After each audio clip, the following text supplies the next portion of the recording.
ఉన్న బంగారాన్ని విడిపించి ఆ రోజు ఆన్లైన్ రేటుకే మేము కొంటాం. Sharma gold company.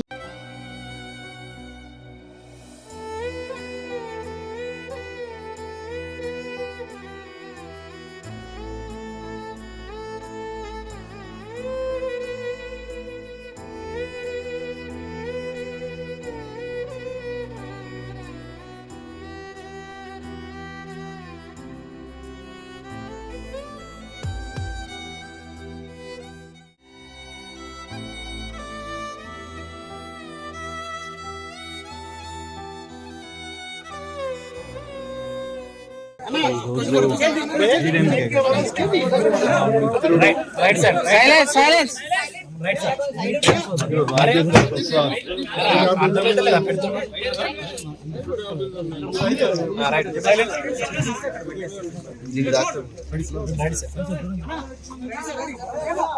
చాలా అన్ఫార్చునేట్ డే. నా మిత్రుడు 46 సంవత్సరాల అసోసియేషన్ నాకు రాజేంద్ర ప్రసాద్ గారికి, నా బిడ్డలు వాళ్ళ బిడ్డలు కలిసి పెరిగారు. వాళ్ళు చెన్నైలో కానీ ఇక్కడ హైదరాబాద్లో కానీ ఎప్పుడు కలుసుకున్న ఫ్యామిలీ పరంగా రాజేంద్ర ప్రసాద్ మాట్లాడుతుంటాడు. వాళ్ళ కుటుంబం, వాళ్ళ ఎదుగుదల, బిడ్డలకి, అలాగే మా ఇంట్లో మా విషయాలు మేము చెప్పుకుంటుంటాం. అలాంటిది ఈ రోజున వినకూడని దుర్ఘటన, అకాల మరణం తన ఇంట్లో చోటు చేసుకుందంటే చాలా చాలా బాధ అనిపిస్తుంది. ఎందుకంటే ఆ వయసు బిడ్డలు నాకు ఉన్నారు. అలాంటి బిడ్డ అనుకోని విధంగా ఈ రోజున కాలం చెందడం అనేది చాలా మనస్తాపానికి గురయ్యాను. ఈ సమయంలో ఎలా తీసుకుంటాడు, ఏమిటి అన్నది, ఎలా ఓదార్చాలి అని వచ్చిన నాకు తన యొక్క జీవితంలో పరిపూర్ణమైనటువంటి వ్యక్తిగా ఈ రోజున కనిపించాడు.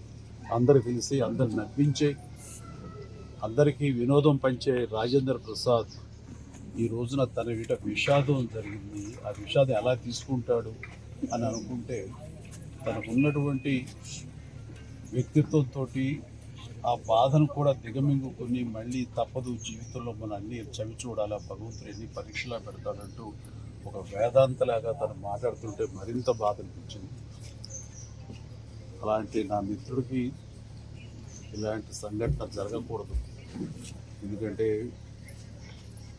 చిన్నవాళ్ళు పెద్దవాళ్ళు ఏమవుతారు ఏంటి అంటూ ఆ వయసుకు సంబంధించి మరణం దగ్గర అవుతున్న కొద్దీ వాళ్ళు బాధపడతారు. అలాంటిది బిడ్డలు ఇంకా ఎదుగుదల ఉంది, వయసు సగం కూడా కాలేదు జీవితకాలంలో, వాళ్ళు అలా కనుమరుగైపోతారు అనేది తట్టుకోవడం చాలా కష్టం. అలాంటి పరిస్థితి రోజున నా మిత్రుడికి, ఆ కుటుంబానికి కలిగినందుకు చాలా చాలా బాధ అనిపిస్తుంది.